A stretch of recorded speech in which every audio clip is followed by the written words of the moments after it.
Waktu tidur sejumlah pekerja di Jakarta ternyata tak sampai 8 jam. Padahal itulah waktu tidur yang ideal bagi orang dewasa. Kalian pernah baca nggak? Ada hasil riset yang nempatin Indonesia sebagai negara yang warganya paling hobi tidur. Tapi nyatanya hasil riset itu nggak sesuai sama pola tidur bagi sebagian orang, terutama pekerja di jantung ibu kota. Di balik gemerlap dan cepatnya roda kehidupan Jakarta, para pekerja di ibu kota terjebak dalam fenomena kurang tidur. Deep sleep menjadi hal yang amat mewah di tengah tuntutan pekerjaan yang tak kenal waktu. Namun, apakah pekerja di Jakarta cukup tidur?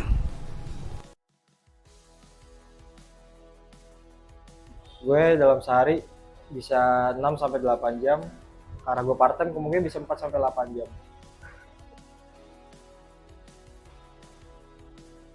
Jam kerja gua itu kurang menentu ya, tapi biasanya gua mulai start dari jam 10 pagi. Mungkin bisa dikatakan selesai kerja itu bisa di pukul atau di jam 7, jam 8 malam sih. Gue bisa bekerja 10 sampai 12 jam sehari. Gue tuh kerja 8 jam, tapi ada shift-shiftan gitu. Kalau gue masuk pagi, gue balik siang. Kalau gue masuk siang, baliknya malam. Ya, gue pernah lembur, bahkan mungkin seringnya lembur kali ya. Dan yang paling parah mungkin gue pernah kerja start dari jam 7 pagi dan bisa selesai sampai jam 11 malam. Gue bisa sehari tidur 5-6 jaman lah. Kalau shift-shiftan sih pasti ganggu ya. Apalagi kalau gue dari masuk siang ke besoknya pagi. Itu lebih pendek sih. Ya pasti gue kurang tidur karena kan biasanya kalau misalkan gue dapet shift malam pulang jam 10, habis itu gue harus tetap nongkrong biar gue juga nggak stres. Bisa pulang-pulang jam 2, jam 3, sedangkan gue kemungkinan besok bisa masuk pagi. Mungkin 4 jam, 6 jam gue baru bisa tidur. Lumayan ganggu jam tidur. Gue juga harus ada beberapa kerjaan yang harus gue kerjain di rumah juga. Terus tapi gue juga pengen nongkrong juga, masih pengen senang-senang.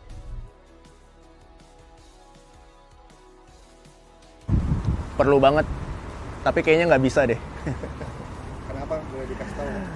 Iya, dari awal memang udah dikasih tahu gimana tanggung jawabnya sebagai seorang jurnalis di kantor gue sekarang, bagaimana jam kerjanya begitu. Jadi kayaknya untuk mengharapkan work-life balance di posisi gue sekarang kayaknya agak sulit sih. Tapi gue mau. Kalau untuk work life balance sendiri tuh depend sama diri sendiri ya. Selagi kita masih bisa ngejalaninya barengan, work life balance tuh pertama yang penting pasti. Tapi kalau work life balance sendiri menurut gue bisa dibuat kok. Kita bisa buat sendiri kok. Menurut gue perlu sih ya. Apalagi gue orang yang suka nongkrong sama teman-teman gue gitu. Jadi kayak sepulang kerja ketawa-tawa sama teman-teman tuh menyenangkan sih.